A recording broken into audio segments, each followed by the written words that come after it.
Bonsoir mesdames et messieurs, chers téléspectateurs d'Africable Télévision, la chaîne du continent.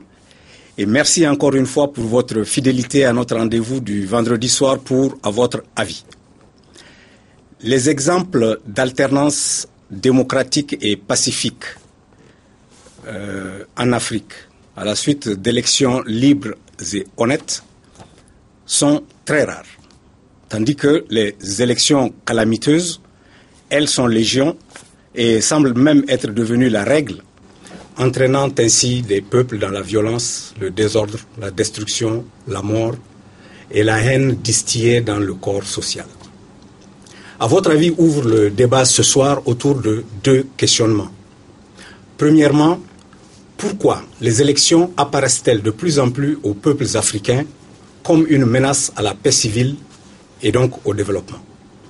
Deuxième question, comment faire pour que les Africains organisent de manière régulière des élections libres et honnêtes, transparentes et dont les résultats sont acceptés par tous? Nous allons tenter de décortiquer cette problématique extrêmement importante pour les peuples africains, puisque, comme vous le savez, entre 2015 et 2017, il n'y aura pas moins de 20 élections à travers nos pays africains.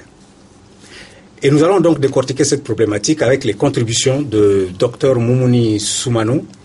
Docteur, vous êtes directeur exécutif de la fondation du Centre malien pour le dialogue interparti et la démocratie, CEMDID, et Dr Badje Ima, que les téléspectateurs d'Africable Télévision connaissent. Vous êtes directeur du NDI pour le Mali.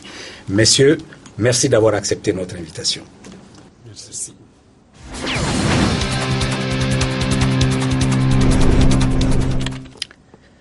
Avant d'entrer dans le vif de notre sujet, je vous invite à suivre le micro-trottoir d'À votre avis.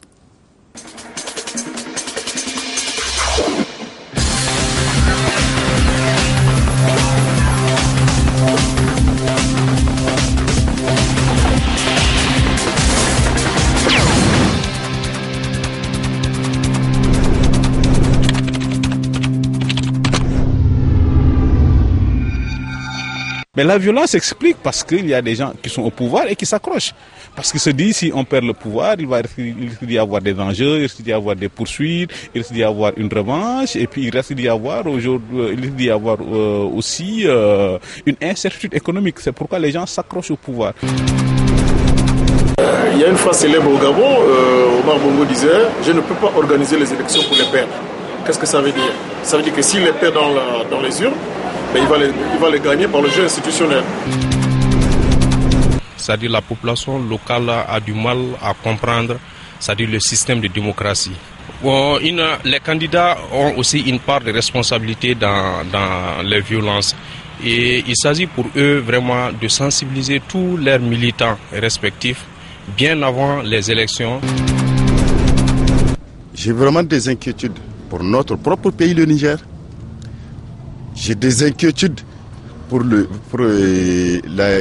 Guinée-Conakry, puisque quand vous prenez au niveau de notre voisin, comme on le dit, le géant d'Afrique, on peut dire que vraiment, en tout cas au vu des petits incidents qui se sont passés, et contrairement aux élections passées, on peut dire que ça s'est bien passé quand même, ça s'est bien tenu. Mais vraiment pour le Niger et la Guinée-Conakry, vraiment j'ai des inquiétudes. Il y a toujours la volonté de gagner à tout prix. Voilà. Donc ça ne peut pas bien s'organiser dans la mesure où le même pouvoir organise les élections. Vous voyez? Donc quand on est acteur et quand on est spectateur au même moment, rien ne peut se passer dans le bon sens. Les élections en Afrique sont suivies de violences, surtout les acteurs en matière politique ne donnent pas la vraie information. Il n'y a pas de vraies informations à la source. Et ceux qui sont censés délire, ces gens-là ne sont pas informés, n'ont pas d'information. Donc l'information, la communication et la sensibilisation, ce sont des éléments qui sont très importants. Et généralement, quand un président arrive, quelle que soit sa bonne volonté, au bout de quelques années, il devient franchement un chef traditionnel. Puis bon, il n'aime pas la contradiction. En fait, on est très peu démocrate. Ce sont les raisons principales qui amènent des problèmes, l'intolérance et la manière de gérer de nos chefs. Pour 2015, le pays qui m'inquiète, par ordre, c'est surtout le Burundi et la Guinée. La démocratie en elle-même, elle n'est pas africaine. C'est quelque chose qu'on nous a imposé, qu'on n'a pas appris normalement. Il faudrait qu'on nous donne un peu encore plus de temps, qu'on puisse bien enseigner la démocratie. En 2016, on nous dit qu'il va y avoir des élections au Burundi, au Congo-Brazzaville, en RDC, au Gabon. Vous voyez, toute la sous-région de l'Afrique centrale peut-être sera embrasée. Vous voyez que c'est toujours source de problèmes. Pour moi, ça s'explique par une mal-organisation des différentes élections, parce que les commissions électorales et indépendantes ne sont pas toujours bien structurées. Ce dysfonctionnement aussi est fait pour moi exprès au niveau de certains chefs d'État qui veulent toujours être soit reconduits, d'où l'opposition n'est pas partie prenante dans ces élections à au moins même 50%. Il ne faut pas occulter la même mise de ce qu'on appelle la communauté internationale des processus électoraux en Afrique. Alors, nous savons pertinemment que le peuple choisit, mais ce n'est pas lui qui élit. Il y a un pôle où on élit les différents chefs d'État africains. En voyant la situation de près, c'est la situation du Togo qui m'inquiète.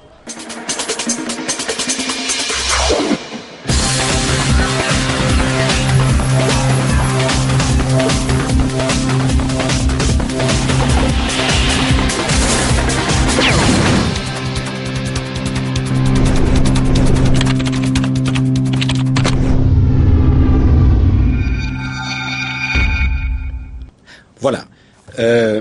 Docteur Soumano, assez rapidement, une réaction à ce micro-trottoir que nous venons de suivre. Merci de me donner l'opportunité. Je pense que les différents intervenants qui sont passés tout de suite ont mis le doigt sur, comme on l'a dit, ont mis le doigt sur la problématique d'organisation des élections, notamment les difficultés en rapport avec l'organisation, la volonté de certains acteurs de ne pas abandonner le pouvoir ou conformément aux règles constitutionnelles et légales. Et c'est là véritablement des points sur lesquels on peut considérer ou qu'on peut relever entre autres comme des insuffisances dans le processus de construction démocratique ou dans le processus d'organisation des élections, comme faisant partie des difficultés qui sont à la base des conflits ou des violences qu'on peut constater à la suite des élections. Docteur Badje, une appréciation? Oui, merci. Je pense que le micro-trottoir a fait un diagnostic des plus objectifs. Alors, entre autres, surtout le troisième intervenant du Mali qui parle de l'impréparation des élections. On constate que assez souvent les chronogrammes sont très tardifs. C'est toujours au dernier moment que les préparatifs sont mis en route. Il a été également évoqué la question du dysfonctionnement des organes de gestion des élections.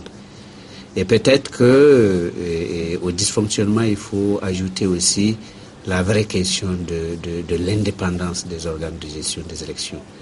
Les organes de gestion sont les arbitres, sont les organes qui organisent si l'ensemble des parties prenantes ou ceux qui sont dans la compétition, la confiance n'est pas partagée, c'est parti vraiment vers et pour des dérives. Mais c'est sûr que je crois que, et je peux vraiment le dire sans risque de me tromper, nous le constatons au quotidien, l'impréparation, la préparation tardive, l'absence de consensus sur les règles de jeu, me paraissent être des causes vraiment majeures de tout ce que on constate ici et là.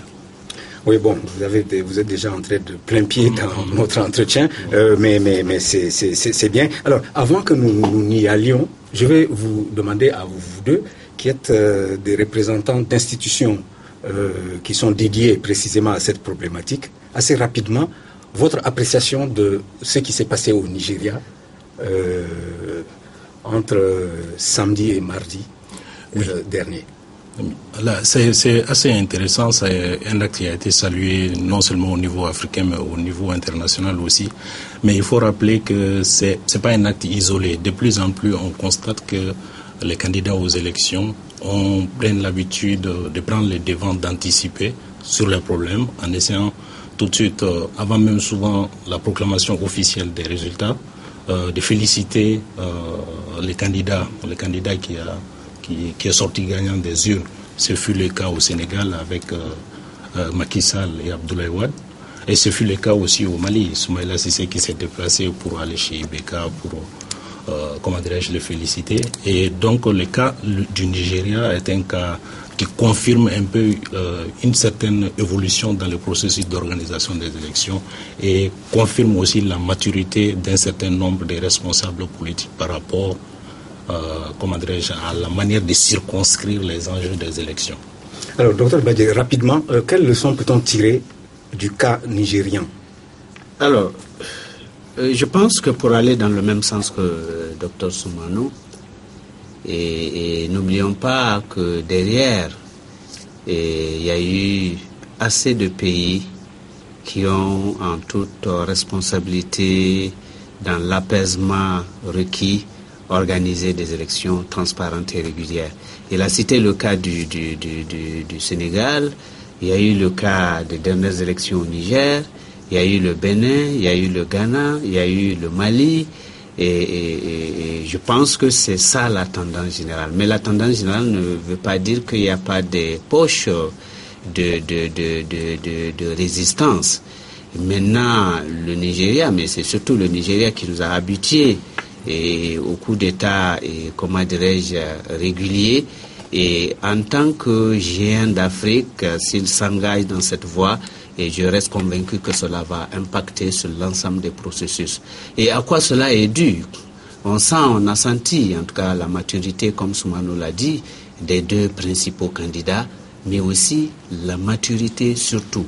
Moi, pas peut-être les candidats, mais le peuple nigérien, qui a bravé l'insécurité, qui a bravé tous les défis liés au processus électoral par rapport à l'insécurité et ambiante au Nigeria pour aller observer leur droit de vote, et ils sont restés calmes et sereins pour entendre et attendre les résultats du scrutin. Je pense que c'est beaucoup plus. Et pour moi, les processus vont s'améliorer et si les populations, les peuples prennent leur destin en main, et ils sont en train de le prendre. Très bien. Moi, j'ajouterais simplement à ce que vous venez de dire qu'il y a eu un acteur stratégique qui a joué un rôle éminemment bénéfique pour le pays. En parlant toujours du Nigeria, c'est le président de la Commission électorale nationale indépendante qui, semble-t-il, a résisté à des pressions de toutes sortes. Il a gardé le cap et il est resté dans la justesse et l'honnêteté. Docteur Soumano, pourquoi les peuples africains perçoivent-ils de plus en plus les élections comme une menace à la paix civile? Je suis d'accord avec vous quand vous dites qu'ils perçoivent. Ça peut être une perception. Et il faut reconnaître que au début des années 90, ou quand on a commencé les processus démocratiques, l'organisation des élections était à la fois dans des situations chaotiques, et même ça continue dans beaucoup de pays. Et les enjeux autour de l'acquisition du pouvoir, parce que quand on parle de l'acquisition du pouvoir en Afrique, ce n'est pas seulement devenir président de la République ou Premier ministre. Compte tenu de la pauvreté généralisée dans nos pays, l'acquisition du pouvoir veut aussi l'acquisition des prérogatives du pouvoir. C'est ce qui amplifie l'enjeu autour de l'acquisition du pouvoir et l'enjeu autour des élections. Et vu le niveau de mobilisation par rapport à l'organisation des élections, quand je vais dire mobilisation au niveau des acteurs politiques, par exemple, dans les cas spécifiques quand on prend l'exemple du Mali, pour les élections, le niveau d'argent qui est investi dans les élections, les acteurs politiques mettent beaucoup d'argent dans les élections. Cela est dû aussi à des insuffisances d'encadrement du financement des campagnes électorales. Mais ces fonds investis dans les élections ne sont pas forcément investis pour ou ne sont pas investis uniquement parce qu'on veut gagner du pouvoir, mais on investit non seulement pour avoir le pouvoir, mais avoir des dividendes aussi en retour. Donc ce qui fait que l'enjeu autour des élections est tellement fort que les débordements sont vite faits, surtout que sur le plan institutionnel et juridique, il y a des insuffisances qui sont constatées. Tantôt je parlais des insuffisances en rapport avec la loi électorale et même souvent sur le plan constitutionnel avec, la détermination des circonscriptions électorales ou le mode de scrutin. Donc tous ces enjeux ou ces insuffisances autour de l'organisation des élections font que les populations peuvent percevoir les élections comme non pas. Et il y a un aspect aussi important, la communication que les acteurs politiques entretiennent avec les populations pendant les élections. Et cette communication, à l'analyse, apparaît plutôt ou est focalisée surtout sur comment acquérir le pouvoir et comment garder le pouvoir, et non une communication qui va dans le sens de la responsabilisation, par exemple, des populations en leur disant voilà, nous avons une offre politique et cette offre politique va dans le sens de l'amélioration de la condition des populations, de vous, population, et vous devrez nous aider à mettre cette offre politique en application en votant pour nous. Mais malheureusement, qu'est-ce qu'on constate, c'est que l'offre politique reste très faible. Et quand l'offre politique est très faible, c'est d'autres moyens qui sont mis en œuvre. Et ces moyens-là sont soit l'achat de conscience, soit, des moyens irréguliers d'avoir le pouvoir. Et c'est ce qui fait que l'enjeu autour des élections est assez important et font que les populations perçoivent plus les élections comme une menace plutôt que un moyen véritablement de consolider, de contribuer à la consolidation d'un processus démocratique. Oui, mais Dr Badji, je vous pose la même question, mais j'ajoute simplement ceci, c'est que les élections, normalement, les élections sont un moment d'ancrage de la culture démocratique dans un pays. Ouais. Alors, comment se fait-il que ceux qui devaient être le facteur structurant apparaissent comme une menace ? C'est ça le cœur de la question. Alors, c'est sûr que les périodes électorales doivent être, à mon sens, des périodes de fête, des périodes de bilan, des périodes d'évaluation et du niveau de renforcement des institutions démocratiques, des périodes d'évaluation de la gouvernance en termes d'accès pour les citoyens aux services sociaux de base. Donc, en toute logique, elles doivent être des périodes apaisées. Mais compte tenu et au regard des développements que Soumano venait tantôt de faire, de la quête effrénée et folle pour le pouvoir, mais quel pouvoir? Le pouvoir personnel. Le pouvoir personnel en raison des avantages liés au pouvoir, mais pas parce que nous avons un projet de société, un programme de gouvernance pour l'intérêt général. Si c'était pour l'intérêt général, comment est-ce que des leaders peuvent engager les populations à s'entretuer? Vous avez suivi, au Kenya, vous avez suivi dans des pays où, au sortir des élections, vous avez 400 000 morts. Au Congo-Brazzaville, exactement, il y a eu la guerre civile. Je parle du Congo-Brazzaville. En Côte d'Ivoire, le décompte au Congo-Brazzaville, il y a eu 400 000 morts. Si c'est pour l'intérêt des populations, je pense que le leadership veut que les leaders n'engagent pas, en tout cas, leur population dans cette hécatombe. Mais maintenant, et c'est une perception réelle, comme Soumano l'a dit, les populations sont presque pris en otage parce que instrumentalisées et l'instrumentalisation régionaliste, l'instrumentalisation ethnique, l'instrumentalisation de l'argent Et toutes ces 3 formes d'instrumentalisation, ce sont des drogues qui peuvent engager les citoyens contre eux-mêmes et à s'entretuer. Et je crois fermement que l'élection, c'est un moment de bilan, c'est un moment d'évaluation, c'est un moment d'évaluation de la satisfaction des citoyens par rapport en tout cas à une gouvernance qu'on a menée pendant 5 ans. Très bien. Et je crois que Goodluck a eu en tout cas, comment dirais-je, la hauteur de vue et de reconnaître tout de suite. Il y a eu le cas ici au Mali, Soumaïla Cissé, qui avait reconnu quelques heures après la proclamation des résultats et la victoire du président Ibrahim Boubacar. Et je pense que l'Afrique doit aller dans ce sens. D'accord. Et on est même en train d'aller dans ce sens. Je vais vous lire la contribution d'un de nos téléspectateurs, dont je n'ai malheureusement pas retrouvé le nom, qu'il m'en excuse s'il est face à l'écran. Voici ce qu'il dit. La dévolution du pouvoir politique en Afrique est la cause majeure de tous les maux qui accablent nos différents pays, et ils sont d'ordre économique, social et culturel. En clair, cette question fondamentale révèle un niveau particulièrement bas, sinon inexistant, de la culture démocratique de la classe politique africaine. Elle se veut démocrate quand elle est dans l'opposition, mais se révèle autocratique une fois le pouvoir politique acquis, en refusant l'alternance démocratique par les urnes. Voilà le drame de l'Afrique. Pour qu'elle s'en sorte, la classe politique africaine doit nécessairement, sinon indispensablement, se convertir à la démocratie, c'est-à-dire accepter la volonté des populations africaines, seules détentrices de la légitimité politique. Docteur Soumano. Je pense que la réflexion ou le commentaire est assez pertinent et révélateur des situations que nous vivons. Mais je pense quelque part, par ailleurs aussi, qu'il faut essayer de balancer ou de tempérer de telles affirmations dans la mesure où nous sommes dans un processus de construction démocratique. Nos pays ne sont pas encore dans des démocraties achevées.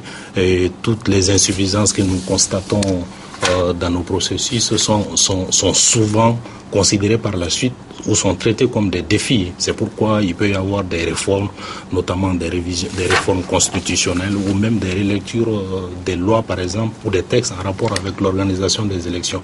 Moi, je pense que jusqu'à preuve du contraire, que ça reste un processus et en tant que tel, c'est un processus qui doit faire l'objet d'apprentissage. Et c'est avec l'apprentissage qu'on peut construire une culture démocratique. Parce que ce qu'on constate aujourd'hui, par exemple, le fait de vouloir rester au pouvoir, de changer les constitutions pour rester, c'est vrai qu'il y a des considérations économiques, c'est vrai que, comme on l'a dit, on ne gouverne pas impunément. Quand on reste là 5 ans, 10 ans, on a besoin d'assurer ses arrières, il y a ces paramètres à prendre en compte.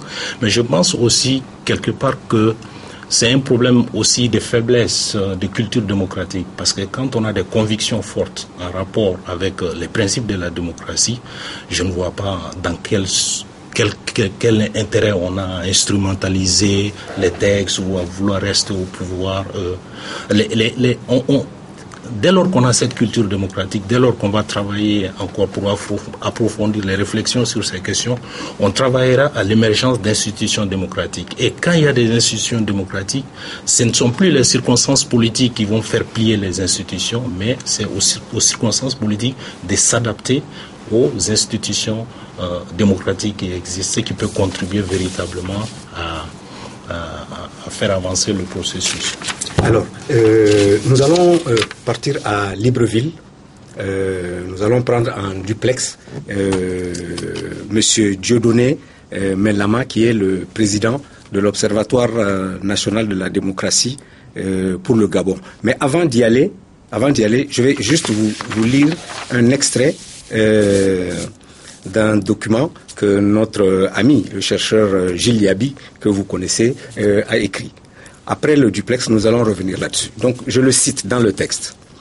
Lorsque l'élection présidentielle se passe dans un pays dont l'environnement sécuritaire est déjà fragile, quand il parle d'environnement sécuritaire, c'est l'environnement interne et externe, et dans le contexte d'une intense compétition pour le pouvoir, la crédibilité du cadre institutionnel peut être décisive pour sauver le pays d'un basculement quasi certain dans une crise post-électorale.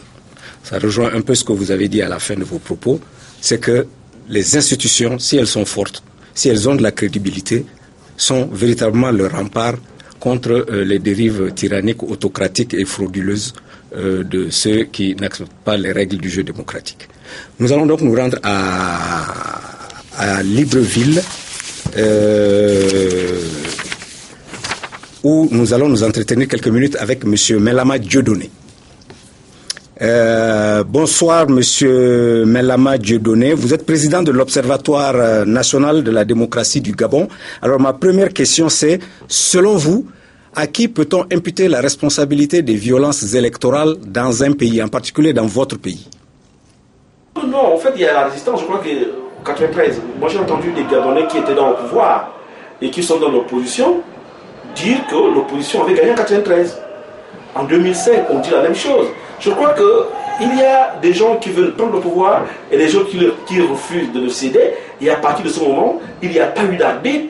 Et la force reste, et tout le monde revendique. Et la rue prend le pas sur les processus électoraux. Donc, on ne peut pas dire que la violence appartient à l'opposition ni à la majorité. Il y a ceux qui revendiquent la victoire et ceux qui réagissent parfois de façon disproportionnée en utilisant l'arbitre. Alors, quels sont selon vous, puisque vous êtes d'Afrique centrale, quels sont selon vous les pays dont on peut dire qu'ils sont à risque au cours de ces 2 années où, effectivement, il y aura des scrutins un peu partout? Tous les pays sont à risque. Le Burundi, vous avez suivi que le président ne fait pas partir. Ils sont partis en train de se diviser. L'Église se met debout, l'opposition. Mais pourquoi il ne fait pas partir? C'est ça la question. Congo-Brazzaville, le président souhaite rester.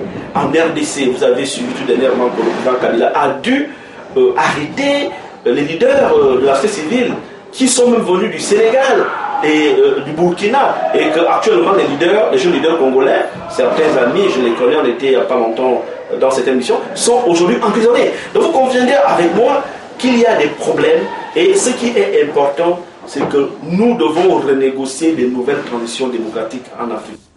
Merci Monsieur Mellama, et très bonne soirée à Libreville. Au revoir, M. Mariko. Merci. Alors, docteur Badji.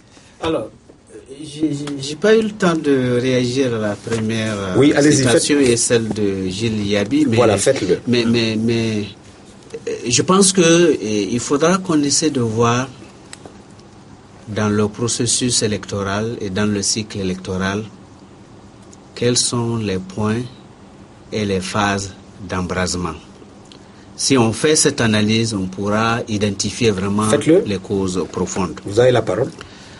L'une des premières phases d'embrasement dans les processus électoraux, c'est d'abord la question des réformes. Et assez généralement, les acteurs politiques, opposition et majorité, ont du mal à s'entendre et à engager les réformes consensuelles qui permettent de créer les conditions d'une élection ouverte. Ouverte, je dis bien, une élection équitable où l'ensemble des candidats en compétition seraient dans les mêmes conditions de compétition. Et dans beaucoup de pays, vous constatez que c'est la question des réformes qui fâche. Ça, c'est la première question. La deuxième question et deuxième point d'embrasement qui me paraît extrêmement important, c'est l'indépendance des institutions qui s'occupent, qui ont en charge le processus électoral. L'indépendance, suivez mon regard, il y a d'abord c'est l'ensemble des organes de gestion des élections. Les organes de gestion des élections, vous avez la CENI, vous avez la CENI, vous avez souvent, dans certains pays, c'est le ministère de l'administration territoriale qui l'organise. À cela, il faut ajouter l'institution de contrôle qui est l'arbitre. Quand les acteurs qui sont en compétition n'ont pas un consensus partagé, n'ont pas tous une confiance partagée autour des institutions en charge de l'organisation des élections, mais oui, mais on va vers des crises. On va vers des crises et vous constatez dans beaucoup de pays, vous aviez l'exemple avant-hier de la Côte d'Ivoire, ce qui s'est passé à la tête de l'organe principal de gestion des élections. Vous avez eu le cas de la Guinée qui était obligé de faire recours au général Sangaré pour présider la CENI. Et vous avez aussi dans certains pays la Cour constitutionnelle qui est l'institution de contrôle, qui est l'arbitre, qui ne recueille pas une confiance partagée de l'ensemble des acteurs. Je pense que c'est un élément important. Mais il y a une autre question, le troisième point qui fâche, c'est la question du fichier. Question du fichier, question de la liste électorale.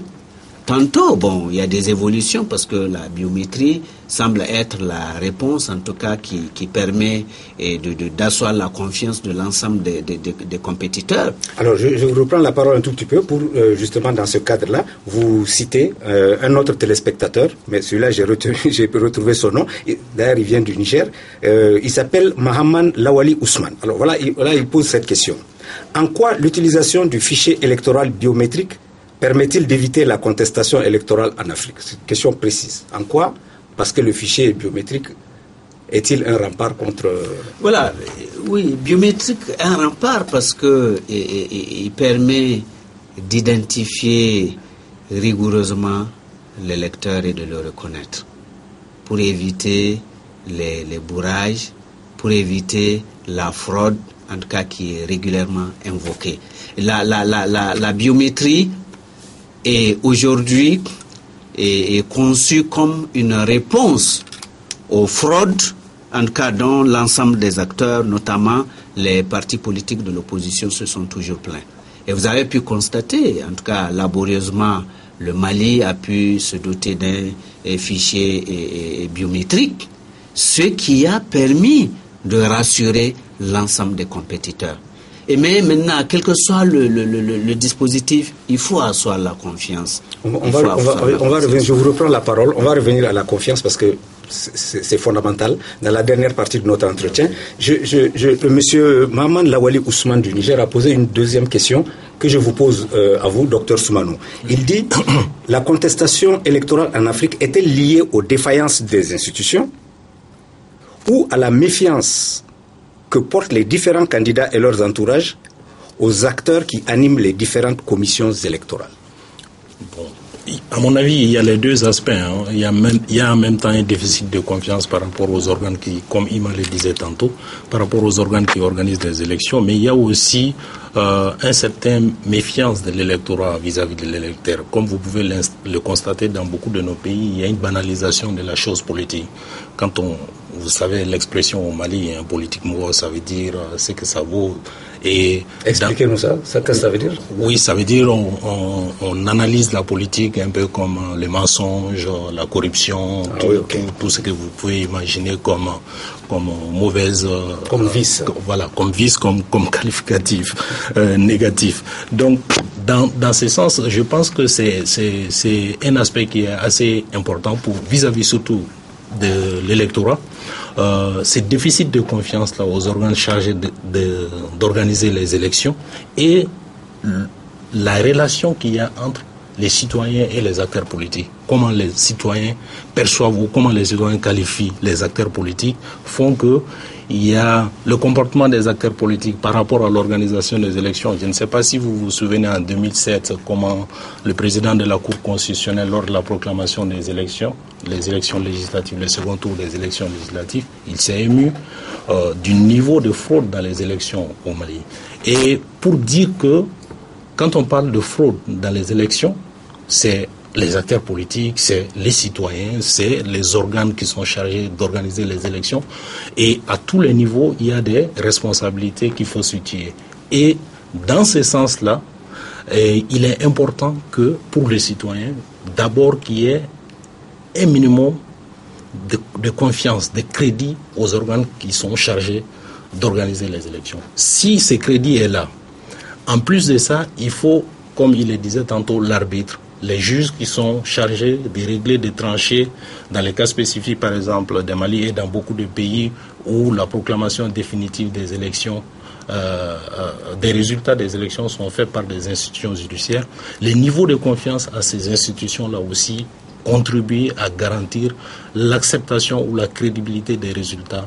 Et il est important pour les citoyens, à leur niveau aussi, parce que je trouve que c'est un peu facile de jeter l'anathème sur l'autre, mais les citoyens aussi, quelque part, pour ce qu'on a constaté, malgré les fichiers biométriques, il y a des pratiques qui n'honorent pas et qui sont contraires aux principes de la démocratie ou des principes d'organisation de bonnes élections. Très bien. Alors, messieurs, si vous le voulez bien, puisque le temps passe, nous allons aborder la dernière partie de notre entretien. Et la dernière partie, c'est comment faire pour que les Africains organisent régulièrement des élections apaisées, justes, honnêtes, dont les résultats sont acceptés sans bruit ni murmure par l'ensemble des acteurs. Alors, on va séquencer un peu l'approche. Oui. Pour le moment, et je m'adresse à vous, Dr Badjé, dans ce que je viens de dire, quel pourrait être le rôle de la société civile? Alors, le rôle de la société civile... Ensuite, nous verrons le rôle, évidemment, des pays voisins, puisque les pays voisins, à mon sens, ont un rôle qu'ils ne jouent pas. Nous allons voir les institutions régionales et sous-régionales. Elles ont une responsabilité qu'elles n'endossent pas toujours. Et puis, les partenaires techniques et financiers, puisque nos élections ne se tiennent que parce que, effectivement, ils délient les cordons de la bourse. Commençons donc par la société civile. Alors, je pense que la société civile a un rôle crucial. Parce qu'elle s'entend comme l'ensemble des organisations et des citoyens, des organisations civiques indépendantes à la fois des pouvoirs politiques, publics, mais également des partis politiques. Et c'est en ce sens que les organisations de la société civile ont un rôle d'arbitre et ont un rôle de renforcement du processus. Rôle d'arbitre, en quoi faisant? Parce que dans l'ensemble de ces pays-là, les organisations de la société civile sont organisées pour l'observation nationale des élections. Si l'ensemble des organisations de la société civile d'un pays se réunissent en une seule et unique plateforme, ils peuvent peser énormément sur le processus électoral. Et donc, de par la couverture qu'ils peuvent avoir, couverture en termes d'observation sur l'ensemble du scrutin, sur l'ensemble du territoire, sur le plan géographique, ils peuvent limiter les fraudes, limiter les conflits. Mais ce n'est pas la seule responsabilité des organisations de la société civile. L'autre responsabilité, c'est la sensibilisation et l'éducation citoyenne. Par qui? Et par les organisations de la société civile. Et les organisations de la société civile, il faut y mettre et considérer aussi les organisations des médias. Ils font partie de la société civile, notamment les médias indépendants. Ce qu'on ne dit pas suffisamment par rapport à l'élection présidentielle au Nigeria, il y a eu énormément de travail sur ce plan. En termes de sensibilisation sur l'ensemble des médias, au niveau local, au niveau régional, il y a eu des appels à l'apaisement. Je crois que cela a permis, et même dans l'état où les citoyens étaient surchauffés, allaient faire des réclamations et descendre dans la rue, cela a pu les retenir. Et de part aussi la couverture nationale de l'observation, ils ont pu attendre, faire des déclarations pour donner leur premier point de vue, leur première appréciation, première évaluation du processus électoral. Mais cela ne suffit absolument pas. Ok, on va avancer. Docteur Soumano, tout à l'heure je disais les pays voisins. J'ai été souvent sidéré de voir que dans un pays, l'incendie commence à prendre et aucun pays n'est isolé. Les autres pays voisins, les États voisins qui entourent ce pays sont restés dans l'expectative comme si ils étaient interdits d'intervenir auprès du voisin pour lui dire c'est pas bon, il faut faire attention, il y a péril à la demeure. Pourquoi est-ce que nous avons ce type de comportement? C'est valable pour nos institutions. Bon, je pense qu'il faut, je suis d'accord avec vous en partie par rapport à ces constats, mais je crois qu'il faut noter qu'il y a une certaine évolution dans la chose. Au niveau africain, il y a la charte sur la gouvernance et la démocratie. Il y a effectivement aussi, cette charte donne la latitude aux chefs d'État africains de pouvoir faire de la diplomatie préventive. Il y a aussi des mécanismes d'alerte rapide qui permettent... Quelle en est l'efficacité et la pertinence? Vous savez, parce que nonobstant cela, nous constatons quand même le délabrement, les problèmes et tout ça. Oui, moi je mets tout ça dès lors que ces instruments existent, certainement dans un premier temps où c'est des instruments, il faut reconnaître que c'est des instruments qui sont récents et il faut voir dans la pratique. S'il n'y avait pas ces instruments, ça peut être beaucoup plus compliqué. Mais dès lors qu'il y a ces instruments, je pense que c'est une lueur d'espoir à l'horizon au niveau régional et même au niveau sous-régional. Au niveau sous-régional, il y a le protocole additionnel de la CEDEAO auquel les États font allusion. Et les mécanismes, le MAEP aussi, qui donne des pistes, qui donne des indicateurs par rapport à la situation politique avant élection dans un pays pour que des contacts, ce qu'on appelle la diplomatie préventive, puisse être mise en marche pour pouvoir anticiper sur les tensions qui peuvent déborder. Donc, à mon avis, je pense qu'il y a cette réalité qui est là, qui fait que les instruments qui permettent véritablement de mettre en place rapidement des mesures d'anticipation ne sont pas toujours là, mais je crois qu'il y a un embryon avec ces différents protocoles et les mécanismes qui commencent à exister, qui peuvent être mis à profit pour véritablement, sur le plan sous-régional ou même sur le plan continental, qu'on puisse anticiper sur ces questions de tension électorale. Très bien. Les partenaires techniques et financiers? Alors, avant les partenaires techniques et financiers... Alors, on va aller rapidement. On n'a plus que 5 minutes. Voilà, la question des mécanismes au niveau sous-régional. C'est vrai, la question, si on n'avait pas ces mécanismes, la situation aurait pu être comment? Mais on constate quand même qu'il y a des évolutions qualitatives et des progrès dans ce sens, comme Soumano l'a indiqué. Et tout récemment, je crois que l'intervention du président de la CEDEAO, de la communauté des États, a permis le décalage, le report des élections, de l'élection présidentielle au Togo. Et même si, pour beaucoup d'acteurs, la période du report ne suffit pas pour vider un peu les questions préjudicielles par rapport au processus électoral au Togo. Mais je voudrais dire que quelle que soit la force des mécanismes et les tentatives des institutions sous-régionales ou régionales, la responsabilité des acteurs nationaux est cruciale.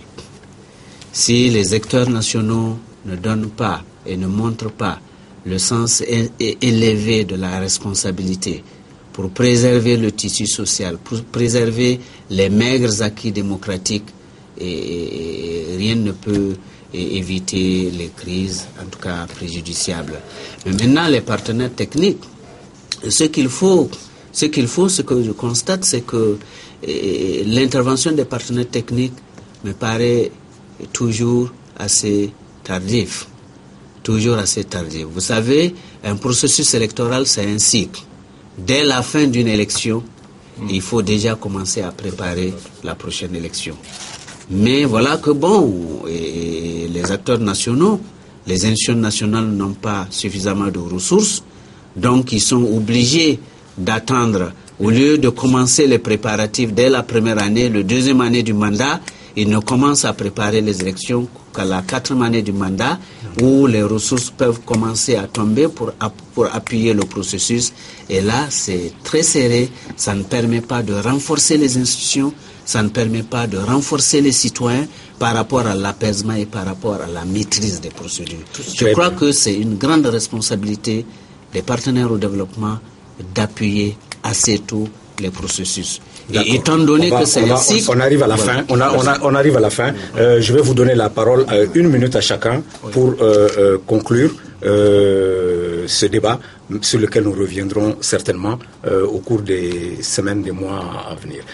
Docteur Soumano, vous avez la parole 1 minute. Bon, personnellement, je pense que nos processus démocratiques dans les différents pays de la sous-région sont en train d'amorcer une nouvelle dynamique. On rentre un peu dans la routinisation de ce qu'on peut appeler les processus électoraux, quoique il y a des insuffisances qui existent encore. Et je pense qu'il faut continuer toujours à considérer comme des processus en essayant de voir un peu quelles sont les faiblesses au cours des différents cycles électoraux et à partir de ces faiblesses-là, continuer toujours à travailler pour qu'il y ait des véritables institutions capables d'organiser des élections, des institutions rodées dans l'organisation des élections.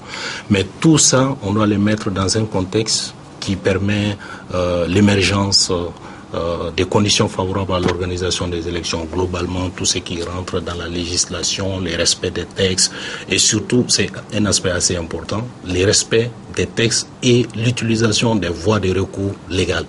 Parce que ça ne sert à rien de contester les élections dans les rues. Il y a des voies des moyens de droit, il y a des voies de recours qui sont dédiés à cela et il est important d'utiliser ces voies de recours. Au Mali, il y a eu déjà des élections qui ont été annulées. Donc ça veut dire que les voies de recours peuvent fonctionner. Autant on respecte les règles de la compétition, on va aux élections. Quand il y a les résultats, je pense que c'est très important aussi d'utiliser les voies de recours légales qui permettent de faire aboutir des droits. Et tout cela, on le met dans un contexte d'approfondissement de la culture démocratique. Il faut véritablement que les acteurs politiques aient cette culture, développent cette culture démocratique qui veut qu'on respecte les règles.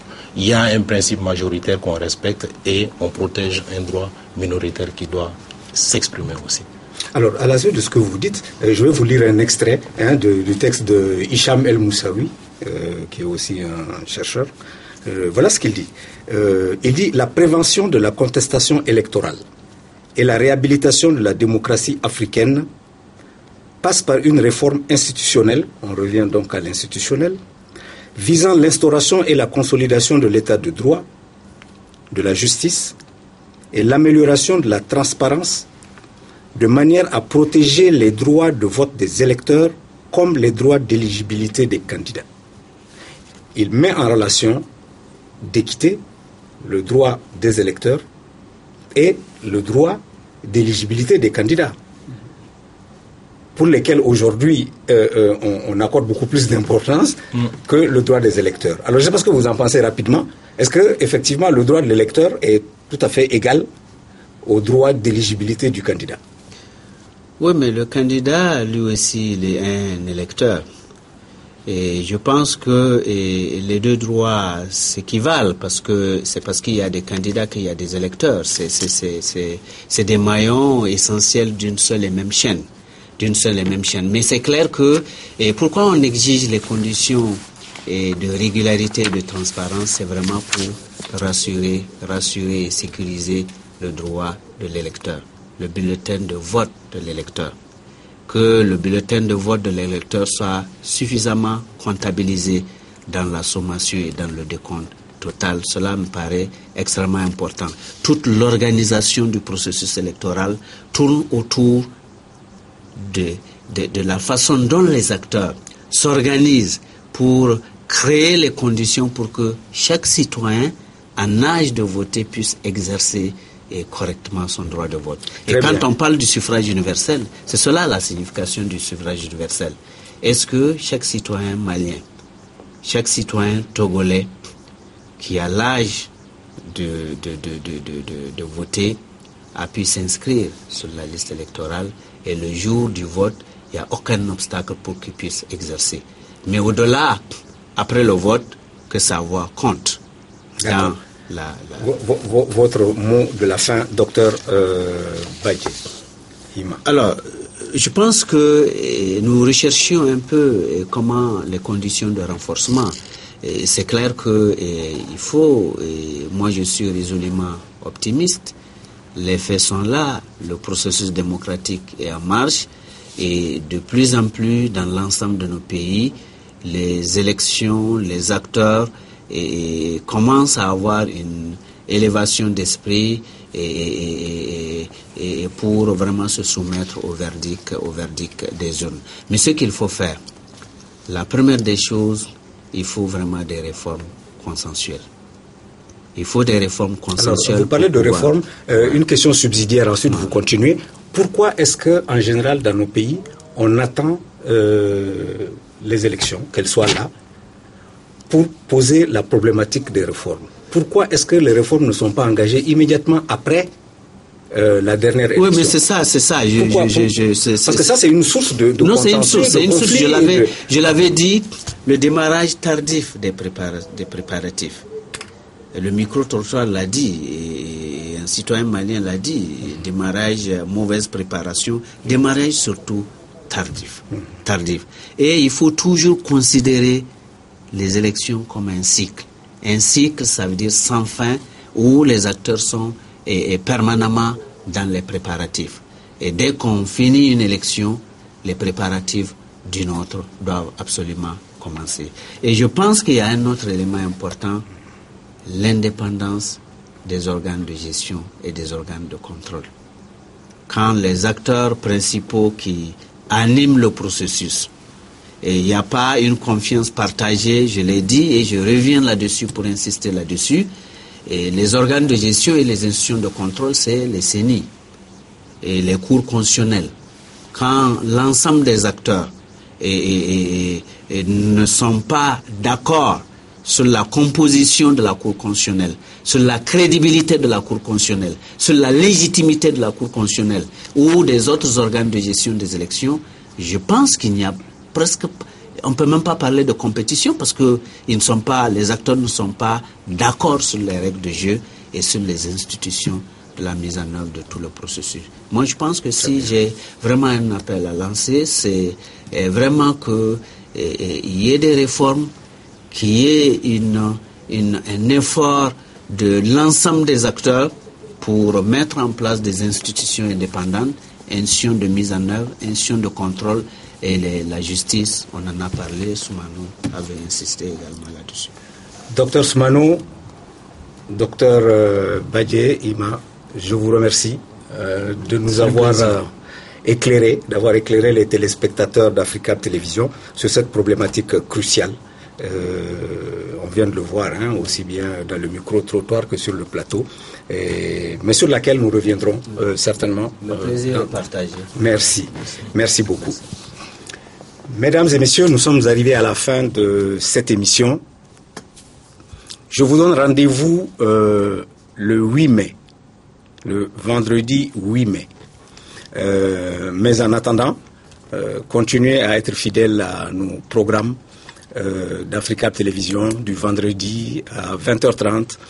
Nous vous repasserons des émissions que vous avez appréciées et pour votre plus grand profit et plaisir. Portez-vous bien, faites beaucoup attention aux gens que vous aimez et à bientôt.